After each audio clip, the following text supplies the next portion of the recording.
Esther demonstrated kingdom priority in relationship when she found herself in the palace against her will.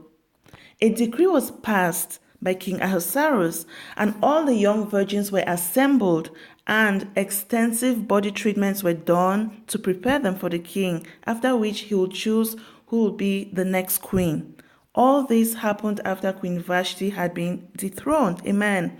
Now, this is what I would like us to learn from Esther in context of relationship and kingdom priority.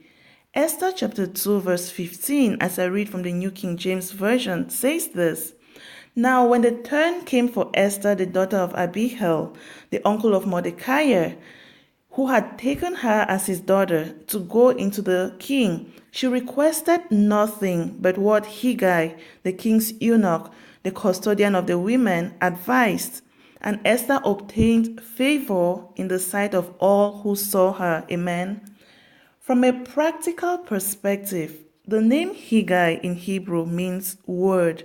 It also means meditation. By implication, Esther only requested what the word advised.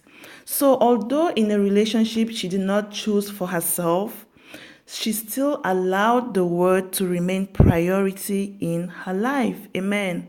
She is a great example of one who demonstrated kingdom priority in relationship. Now, the case of Paul and Onesimus.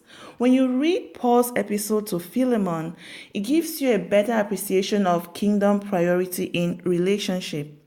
Summarily, Philemon was a member of the Church of Colossae at the time. Meanwhile, Paul was imprisoned in Rome. Onesimus escaped from his slave master Philemon. Upon his escape, Onesimus made his way to Rome, where he eventually met with Paul, who led him to Christ. Amen. I want us to see that first, Paul did not plan to get into a relationship with Onesimus. Secondly, Paul was imprisoned, and by every implication, his conditions were not conducive. Nevertheless, that did not stop him from developing a relationship with Onesimus for the purpose of leading Onesimus to Christ. Amen. In addition to that, he even encouraged Onesimus to return to his slave master Philemon. Amen. Now, these are just a few examples of individuals who demonstrated kingdom priority in relationship. So my encouragement to you is this: let's emulate them for the glory of the Lord. Amen.